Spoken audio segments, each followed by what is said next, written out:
मित्रांनो, स्वागत आहे आमच्या यूट्यूब चॅनलवर। तर मित्रांनो, संजय गांधी निराधार योजनेसंबंधीचा आपल्याला एक महत्त्वपूर्ण अपडेट मिळालेला आहे। जे आपल्या राज्यामधील जिल्हे आहेत त्या अंतर्गत जवळपास मॅक्झिमम 30 जिल्ह्यांचे पैसे जे आहेत संजय गांधी निराधार अनुदान योजनेचे पैसे सर्व लाभार्थ्यांच्या खात्यामध्ये जमा करण्यात आलेले आहेत आणि ज्या उर्वरित जे जिल्हे राहिलेले त्यांच्या सुद्धा खात्यामध्ये संजय गांधी निराधार अनुदान योजनेचे पैसे जमा होण्यास सुरुवात आहे। काही दिवसामध्ये ते सुद्धा कंप्लीट होईल। जवळपास काहींना 3000 रुपये तर काहींना 4500 रुपये तर काहींना 1500 रुपये असे पैसे जमा झालेले आहेत। तुम्हाला किती खात्यामध्ये जमा झालेले कमेंटमध्ये नक्की सांगायचं विसरू नका।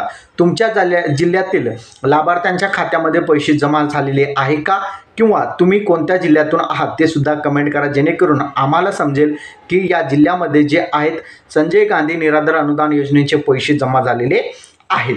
तर अशा प्रकारे बघितलं तर जवळपास 30 जिल्ह्यांचे पैसे संजय गांधी निराधार अनुदान योजनेचे जमा झालेले आहेत। उर्वरित जिल्ह्यांचा सुद्धा काम चालू आहे पैसे जमा करण्याचा। तर अशा प्रकारचा आजचा आपला महत्त्वपूर्ण अपडेट होता। अपडेट कसा वाटला नक्की कमेंटमध्ये सांगायचं विसरू नका। चॅनलवर नवीन असाल चॅनलला सबस्क्राईब करून साईडच्या नोटिफिकेशन बेलला प्रेस करा। धन्यवाद।